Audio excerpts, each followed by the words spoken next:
Hello everyone, कैसे हैं आप सब। स्वागत है आपका मेरे यूट्यूब चैनल कॉमर्स वाले में।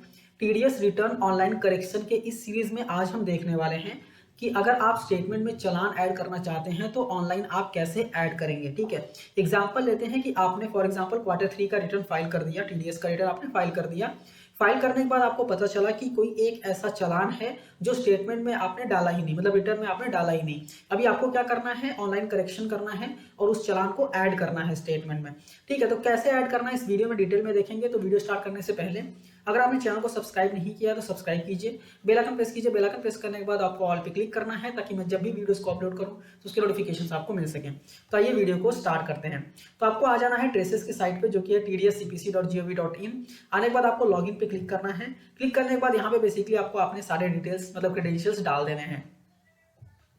आपको बेसिकली आपका यूजर आई डालना है, पासवर्ड, आपका टैन नंबर डालना है, डायरेक्टर का टैन बेसिकली, और यहाँ पे आपको कैप्चा फिल करके लॉगिन पे क्लिक कर लेना है। लॉगिन करने के बाद कुछ ऐसा पेज आपके सामने ओपन हो जाएगा। ठीक है, यहाँ पे बेसिकली आपको क्या करना है, डिफॉल्ट्स में जाना है। डिफॉल्ट्स में जाने के बाद रिक्वेस्ट फॉर करेक्शन पे आपको क्लिक करना है। जैसे ही क्लिक करेंगे यहाँ पे एक पेज ओपन हो जाएगा, रिक्वेस्ट फॉर करेक्शन, और यहाँ पे आपको चूज करना है कि कौन से फाइनेंशियल का, कौन से फाइनेंशियल ईयर का, कौन से क्वार्टर का और कौन से फॉर्म टाइप में आप बेसिकली ऐड करना चाहते हैं। ठीक है, तो आपको फाइनेंशियल चूज करना है, क्वार्टर चूज करना है, फॉर्म टाइप चूज करना है। इसके बाद आपको करेक्शन कैटेगरी में ऑनलाइन सेलेक्ट करना है एंड सबमिट रिक्वेस्ट पे क्लिक कर देना है। जैसे सबमिट रिक्वेस्ट पे आप क्लिक करेंगे यहाँ पे एक रिक्वेस्ट नंबर जनरेट हो जाएगा एंड इसके बाद आपको यहाँ पे बोलेगा कि go to track correction request, इस पे आपको क्लिक करना है। ठीक है, बाई चांस इस पे क्लिक नहीं कर पाते हैं, लॉग आउट हो जाता है, तो आपको डिफॉल्ट्स में जाना है एंड ट्रैक करेक्शन रिक्वेस्ट पे आपको क्लिक कर देना है। ठीक है, क्लिक करने के बाद यहाँ पे आपने रिक्वेस्ट जो जनरेट किया है वो आपको यहाँ पे दिख जाएगा ऊपर ही। यहाँ अवेलेबल लिखा रहेगा, इस पे आपको क्लिक करना, अवेलेबल पे आपको क्लिक करना है। ठीक है, अगर नहीं दिख रहे हैं सारे रिक्वेस्ट तो आपको व्यू ऑल पे क्लिक करेंगे तो यहाँ पे रिक्वेस्ट सारे दिख जाएंगे। अवेलेबल में जैसे ही आप क्लिक करेंगे तो यहाँ पे केवाईसी मांगता है। केवाईसी दो तरीके से आप कर सकते हैं, एक डिजिटल सिग्नेचर के थ्रू और एक नॉर्मल केवाईसी के थ्रू भी आप यहाँ पे केवाईसी कर सकते हैं। ठीक है, पहले डीएससी के थ्रू देख लेते हैं। आपको डीएससी पे क्लिक करना है, वैलिडेट डीएससी पे आपको क्लिक कर देना है। अगर आपके पास डिजिटल सिग्नेचर है तो डीएससी आपके पीसी या फिर लैपटॉप में अटैच करना है। वैलिडेट डीएससी पे क्लिक करना है। क्लिक करने के बाद यहाँ पे डीएससी का ईएम साइनर बेसिकली ओपन हो जाएगा, उसमें आपको डीएससी सेलेक्ट करना है, साइन इन पे क्लिक करना है और आप बेसिकली करेक्शन के लिए रेडी हो जाएंगे। बट अगर आपके पास डीएससी नहीं है तो आप नॉर्मल केवाईसी भी कर सकते हैं। नॉर्मल केवाईसी पे आपको क्लिक करना है। ठीक है, क्लिक करेंगे, जैसे ही क्लिक करेंगे यहाँ पे ऑथेंटिकेशन कोड मांगता है, बट ये आपके पास है नहीं, तो जनरेट कैसे होगा मैं बता दूंगा, फिर आप बता दूंगा आपको यहाँ पे डालेंगे तो आप सीधा एडिट के लिए जा सकते हैं। बट आपको ऑथेंटिकेशन कोड जनरेट करना पड़ेगा। ठीक है, अगर ये ऑथेंटिकेशन कोड नहीं है तो ये सारे डिटेल्स आपको भरने पड़ते हैं, लेकिन अगर ऑथेंटिकेशन कोड है तो सिर्फ ऑथेंटिकेशन कोड डालो और प्रोसीड पे क्लिक कर देना है। ठीक है, अभी आपके पास नहीं है, ठीक है, कोई दिक्कत नहीं है। यहाँ पे आपको फॉर्म टाइप बताता है, फाइनेंशियल बताता है, क्वार्टर बताता है। जो डिटेल यहाँ पे दे रहा है उसका बेसिकली आपको ओरिजिनल पीआर नंबर डालना है। डालने के बाद उस स्टेटमेंट में जो भी चालान है वो चालान का डिटेल डालना है, किसी भी एक चालान का डिटेल, और उस चालान में डिडक्टी जितने भी हैं उसमें से कोई 3 डिडक्टी के डिटेल्स यहाँ पे डालने हैं। अगर मान लो 2 हैं तो 2 ही डालिए, पैन नंबर डालिए, अमाउंट डालिए। एक ही पैन है, एक ही पैन डालिए, अमाउंट डालिए। अगर कोई पैन कार्ड है ही नहीं, डिडक्टी है ही नहीं, तो यहाँ पे एक ऑप्शन मिल जाता है आपको टिक करने के लिए, इस पर आपको क्लिक कर देना है कि पैन कार्ड नहीं है। ठीक है, क्लिक करने के बाद आप प्रोसीड पे क्लिक करेंगे तो यहाँ पे आप देख सकते हैं ऑथेंटिकेशन कोड आ जाता है। ठीक है, अगर आपके पास ये वाला ऑथेंटिकेशन कोड है ना तो आपको ये पूरा डिटेल भरने की जरूरत नहीं है, सीधा ऑथेंटिकेशन कोड डालिए, प्रोसीड पे क्लिक कर दीजिए। ठीक है, क्लिक करने के बाद आपको यहाँ पे प्रोसीड विद ट्रांजेक्शन पे क्लिक करना है। क्लिक करने के बाद यहाँ पे आप एडिट करने के लिए बेसिकली रेडी हो जाते हैं। यहाँ पे करेक्शन टाइप में आपको सिलेक्ट करना है add challan to the statement and आपको व्यू डिटेल्स पे क्लिक कर देना है। जैसे ही व्यू डिटेल्स पे क्लिक करेंगे यहाँ पे बेसिकली आप जिस क्वार्टर का बेसिकली एडिट करना चाहते हैं, चालान ऐड करना चाहते हैं, उसमें ऑलरेडी कितने चालान है वो दिख जाएंगे। जैसे कि यहाँ पे देख सकते हैं 2 चालान ऑलरेडी हैं। ठीक है, अभी मुझे चालान ऐड करना है, यहाँ पे ऐड चालान का ऑप्शन दिख जाता है आपको, इस पर आपको क्लिक कर देना है।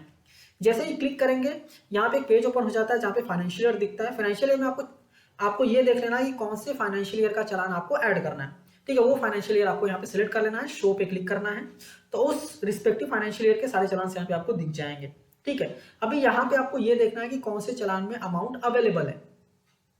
तो यहाँ पे जो लास्ट वाला कॉलम है ना, यहाँ पे आप देख सकते हैं अवेलेबल बैलेंस शीट चालान, यहाँ पे दिख जाएगा कि बैलेंस अवेलेबल है या नहीं। बैलेंस अवेलेबल है तो कोई दिक्कत नहीं है, चालान पे आपको क्लिक करना है। ठीक है, आपके चालान पे ऐसे टिक करना है, टिक करने के बाद ऐड चालान टू स्टेटमेंट पे आपको क्लिक कर देना है। ठीक है, जैसे ही क्लिक करेंगे चालान के डिटेल्स यहाँ पे ओपन हो जाते हैं। आपको सारी चीजें देख लेनी है, नॉर्मल ही रहेंगी, कोई दिक्कत नहीं है। आपको सेव पे क्लिक कर देना है। ठीक है, जैसे ही सेव पे क्लिक करेंगे यहाँ पे देखिए चालान ऐड हो चुका है। 2 पहले से थे, एक और ऐड हो जाएगा, ठीक है। और यहाँ पे ये हाइलाइटेड रहेगा कि ये चालान को आपने ऐड किया हुआ है, ठीक है। अभी फॉर एग्जांपल आप ऐड तो कर दिया, बट आपको अगर रिमूव भी करना रहेगा ना, तो यहाँ पे आपको सिलेक्शन कर लेना जिस चालान को आप रिमूव करना चाहते हैं। इसके बाद रिमूव चालान का ऑप्शन आपको यहाँ पे देखने को मिल जाता है, इस पर आपको क्लिक कर देना है। जैसे ही क्लिक करेंगे यहाँ पे पूछेगा कि आप रिमूव करना चाहते हैं क्या। अगर आपको करना है तो ओके कर दीजिए, नहीं करना है तो आप कैंसिल कर दीजिए, ठीक है। आपने चालान तो ऑलरेडी ऐड कर ही दिया है, तो आपको क्या करना है, बेसिकली यहाँ पे चालान ऐड हो चुका है, आपको सबमिट करेक्शन स्टेटमेंट पे क्लिक कर देना है। जैसे ही क्लिक करेंगे यहाँ पे आपको दिख के आएगा कि करेक्शन रेडी फॉर सबमिशन करके हो गया है, कोई दिक्कत नहीं है, ठीक है। तो आपको बेसिकली इस पे क्लिक करना है, करेक्शन रेडी फॉर सबमिशन पे आपको क्लिक करना है।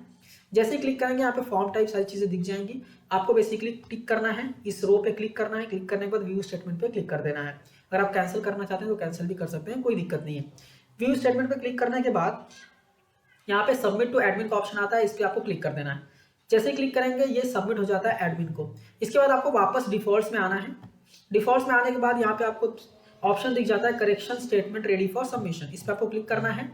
क्लिक करने के बाद वापस से आपको ये फॉर्म टाइप दिख जाता है, फॉर्म टाइप पे आपको इस रो पे क्लिक करके आपको व्यू स्टेटमेंट पे क्लिक करना है। यहाँ पे कैंसिल करना चाहते हैं तो कैंसिल कर सकते हैं। व्यू स्टेटमेंट पे जैसे ही आप क्लिक करेंगे, फॉर एग्जांपल अगर कैंसिल पे क्लिक करेंगे तो पूछेगा कैंसिल करना है, आप ओके करोगे कैंसिल हो जाएगा। बट व्यू स्टेटमेंट पे जैसे ही आप क्लिक करेंगे, क्लिक करने के बाद यहाँ पे आपको करेक्शन टाइप दिख जाएगा कि आपने क्या करेक्शंस किए हुए हैं, ठीक है। यहाँ पे बहुत सारे दिख रहे हैं, बट आपने चालान ऐड किया है तो यहाँ पे ऐड चालान विद स्टेटमेंट करके ही सिर्फ दिखेगा। आपको कंफर्म पे क्लिक करना है। क्लिक करने के बाद यहाँ पे फॉर एग्जांपल आपको फिर से याद आता है कि नहीं कुछ और भी चेंजेस करने थे, तो एडिट करेक्शन स्टेटमेंट पे क्लिक करके आप एडिट कर सकते हैं। बट अगर नहीं करना है तो सीधा आप सबमिट फॉर प्रोसेसिंग पे क्लिक कर सकते हैं। जैसे सबमिट फॉर प्रोसेसिंग पे क्लिक करेंगे या डीएससी का ऑप्शन आपको देखने को मिल जाता है। अगर नहीं मिलेगा तो कोई दिक्कत नहीं, सबमिट हो जाएगा। डीएससी का ऑप्शन आता है तो आपको डीएससी अटैच करना है, साइन इन पे क्लिक कर देना है, ठीक है। अगर आपने नॉर्मल केवाईसी किया रहेगा ना बेसिकली, तो ये ऑप्शन पूछता ही नहीं है, सीधा सबमिट हो जाता है, ठीक है। यहाँ पे सबमिट होने के बाद यहाँ पे आपको बेसिकली टीआरएन टोकन नंबर मिल जाता है। टोकन नंबर मिलने के बाद आपको क्या करना है, आपको सिर्फ ट्रैक करना है कि ये बेसिकली सबमिट हो गया तो प्रोसेस हो गया है कि नहीं हो गया है, ये वो सारी चीज़ आपको चेक करना है। तो आपको वापस डिफॉल्ट्स में आना है। डिफॉल्ट्स में आने के बाद ट्रैक करेक्शन रिक्वेस्ट पे क्लिक करना है, व्यू ऑल पे क्लिक कर देना है। आपको यहाँ पे submitted to income tax department दिख सकता है, या फिर आपको ये दिखेगा कि एक्सेप्ट हो गया है, कोई दिक्कत नहीं है। और जब फाइनली प्रोसीड हो जाएगा तो यहाँ पे आपको दिख जाएगा प्रोसेस्ड, ठीक है। टोकन नंबर आ जाएगा, कोई दिक्कत नहीं है। प्रोसेसिंग का डेट भी यहाँ पे आपको देखने को मिल जाएगा। तो ऐसे बेसिकली आपका चालान जो है वो ऐड होता है। तो आई होप आपको पूरा प्रोसेस समझ में आ गया होगा, ठीक है। अभी चालान तो आपने ऐड कर दिया, बट चालान ऐड करना है तो आपको डिडक्टिव भी तो ऐड करना पड़ेगा। तो डिडक्टिव कैसे ऐड करना है उसका वीडियो ऑलरेडी मैंने बनाया हुआ है, बट मैं वापस से एक बार डिटेल वीडियो बना दूंगा उसका, तो आप वहां से देख सकते हैं। या फिर बन गया रहेगा तो मैं डेफिनेटली इसको कमेंट सेक्शन में पिन करके डाल दूंगा, तो आप डिडक्टिव कैसे ऐड करना है वो भी आप देख सकते हैं। ये वीडियो अच्छी लगी है तो लाइक कीजिए, अपने दोस्तों के साथ भी शेयर कीजिए, और ऐसे ही वीडियोस देखने के लिए चैनल को सब्सक्राइब करना मत भूलिए। मिलते हैं नेक्स्ट वीडियो में। Thank you for watching and all the best.